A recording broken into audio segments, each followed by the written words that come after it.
Hello friends, welcome to the GS foundation.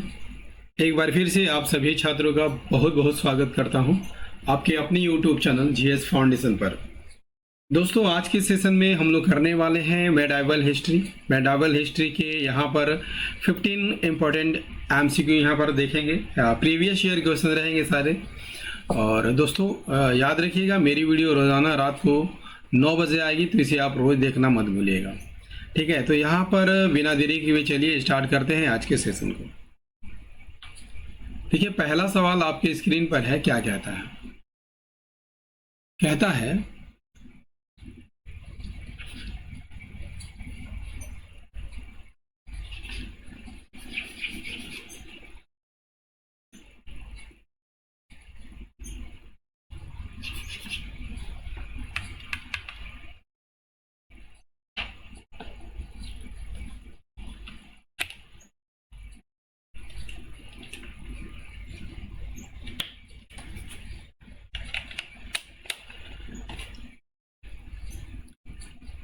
कहता है कि अकबर का संरक्षक कौन था?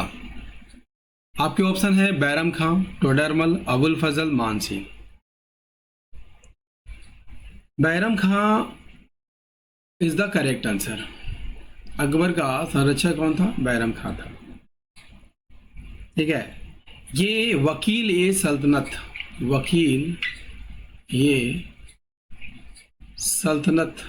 के पद पर था। ठीक है, 1556 में हुमायूं की मृत्यु हुई थी। 1556 में हुमायूं की मृत्यु हुई थी। उस समय अकबर मात्र 13 वर्ष का था।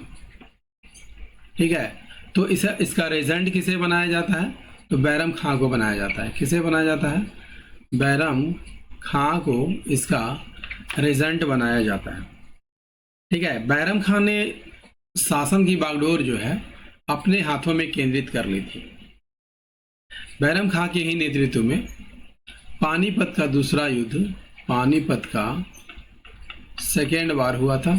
ठीक है, दूसरी तरफ कौन था? हेमू। इसमें हेमू की आंख में तीर लगी थी, जिसके कारण वो हार गया था। ठीक है, 1560 में अकबर स्वयं सत्ता संभाल लिया था और बैरम खां को पद से हटा दिया था। ठीक है, चलिए नेक्स्ट। अगला है शिवाजी का राज्याभिषेक कब हुआ था? शिवाजी का राज्याभिषेक कब हुआ था दोस्तों?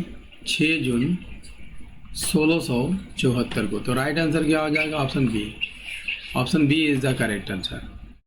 ठीक है, राज्याभिषेक कहाँ हुआ था? रायगढ़ में हुआ था।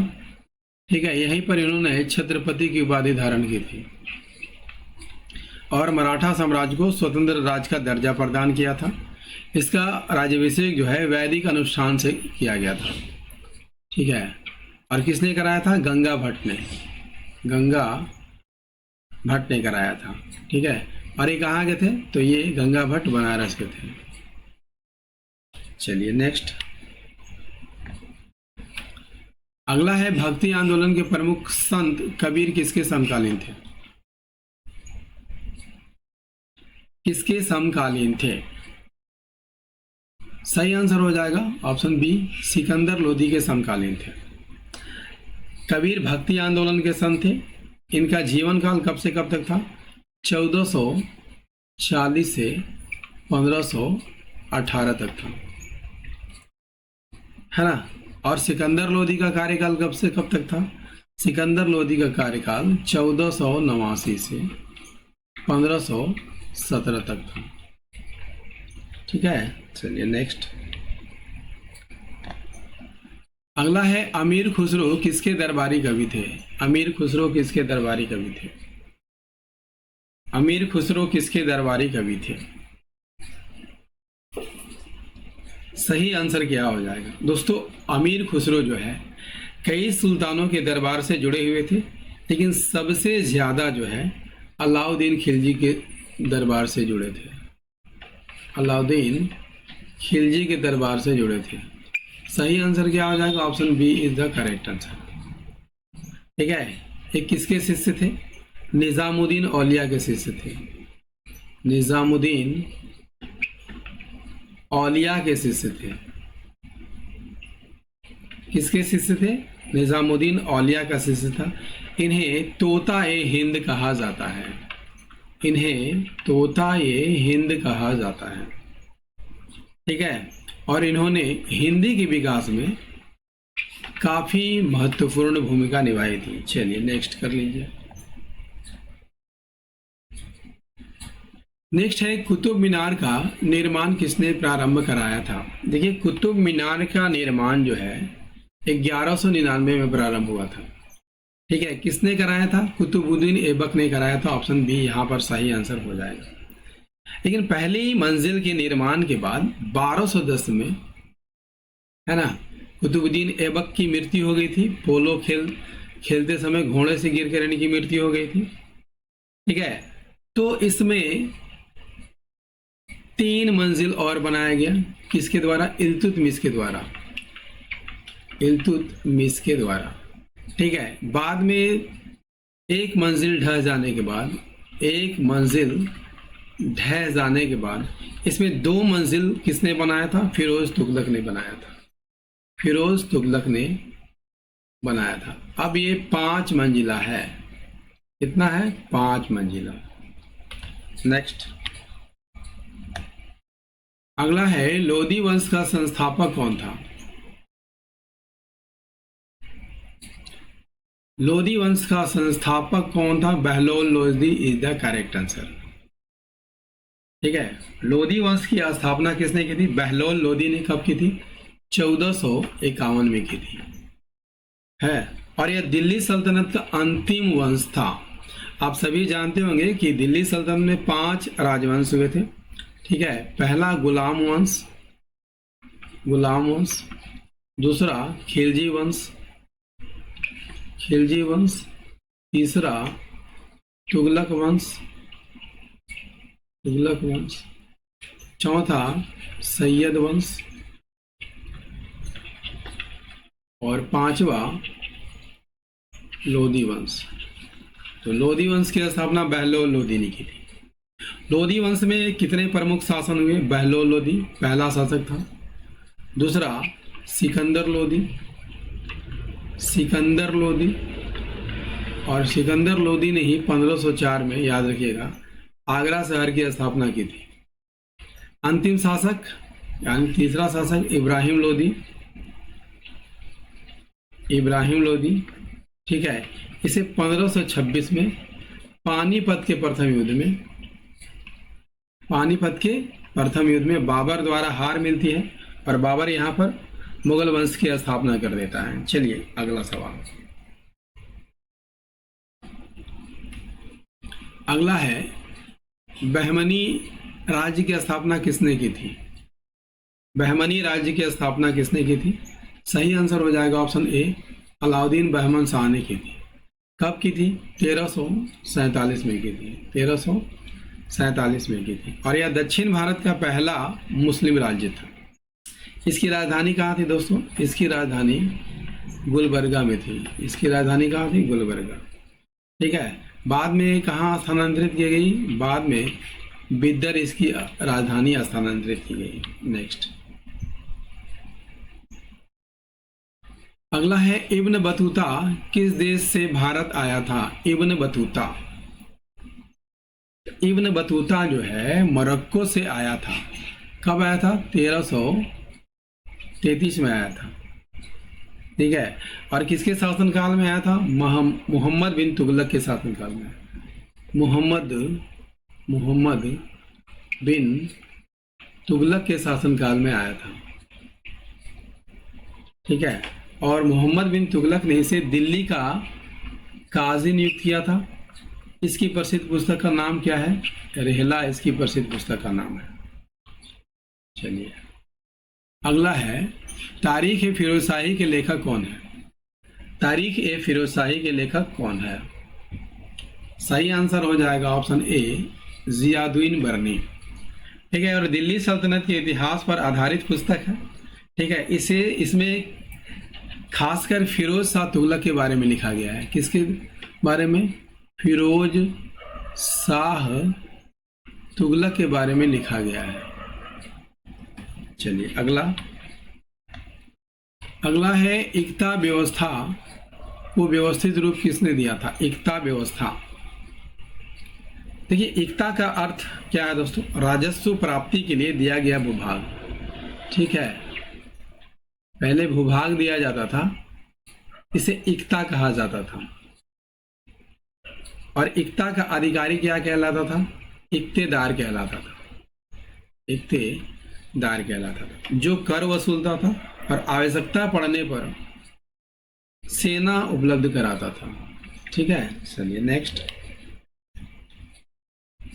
अगला क्या है दोस्तों? अगला है दक्षिण भारत पर आक्रमण करने वाला पहला दिल्ली का सुल्तान कौन था? दक्षिण भारत। ठीक है, दक्षिण भारत पर आक्रमण करने वाला पहला सुल्तान अलाउद्दीन खिलजी था।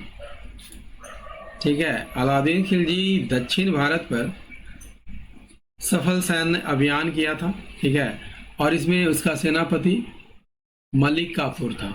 मलिक काफूर। ठीक है, और मलिक काफूर ने कहाँ पर विजय प्राप्त किया था?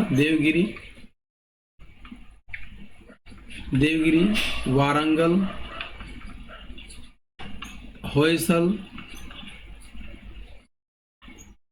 होयसल, मदुरई। ठीक है, इन सभी पर विजय प्राप्त किया था। चलिए नेक्स्ट है अकबर का जन्म कहाँ हुआ था? आगरा, अमरकोट, दिल्ली या काबुल? अकबर का जन्म अमरकोट में हुआ था। ऑप्शन बी यहाँ पर सही आंसर हो जाएगा। अकबर का जन्म कब होता है दोस्तों? 15 अक्टूबर 1542 को इनका जन्म होता है। कहाँ पर? अमरकोट। राणा बीरसाल के महल में इनका जन्म हुआ था। ठीक है, जब हुमायूं जो है निर्वासित जीवन व्यतीत कर रहा था तब। ठीक है, क्योंकि यहाँ पर राणा बीरसाल ने ही हुमायूं को शरण दिया था और यहीं पर अकबर का जन्म हुआ था। क्लियर? अकबर की माँ का क्या नाम था? हमीदा बानो बेगम। ठीक है ना? चलिए नेक्स्ट। अगला क्या है? संभाजी किसके पुत्र थे?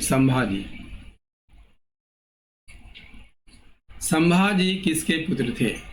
शाहजी, शिवाजी, बाजीराव या बालाजी विश्वनाथ? देखिए, संभाजी शिवाजी के पुत्र थे। ऑप्शन बी यहाँ पर सही आंसर हो जाएगा। ठीक है, संभाजी का जन्म कब हुआ था? 14 मई 1657 को इनका जन्म हुआ था।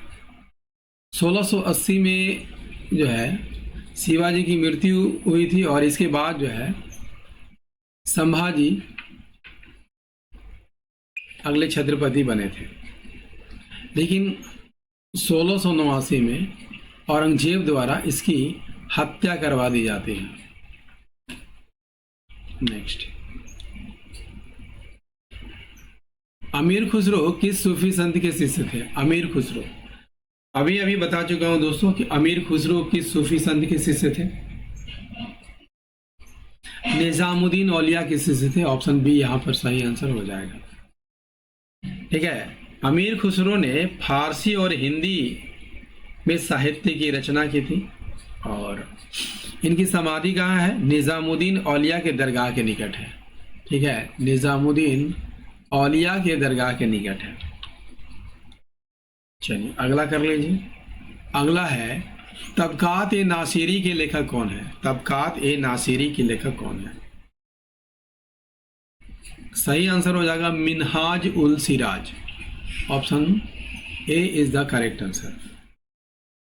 ठीक है, इसमें किसका इतिहास मिलता है? गुलाम वंश का इतिहास मिलता है।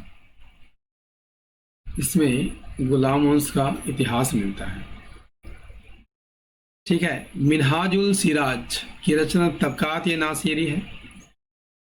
जियाउद्दीन की बरनी की रचना क्या है? तारीख ए फिरोज शाही।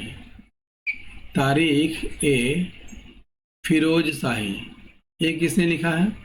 जियाउद्दीन बरनी ने लिखा है। अमीर खुसरो की रचना क्या है? अबुल फजल अकबरनामा। ठीक है, नेक्स्ट दोस्तों, मेडावल हिस्ट्री का ये सेशन आपको कैसा लगा? उम्मीद करता हूँ काफ़ी अच्छा लगा होगा। तो यदि सेशन पसंद आया हो लाइक कीजिएगा, अपने दोस्तों के साथ शेयर कीजिएगा, और यदि आप भी इस चैनल पर नए हैं तो चैनल को जरूर सब्सक्राइब कर लीजिएगा, बेल आइकन को प्रेस करना मत भूलिएगा। मिलते हैं अगले सेशन में, तब तक के लिए जय हिंद, धन्यवाद।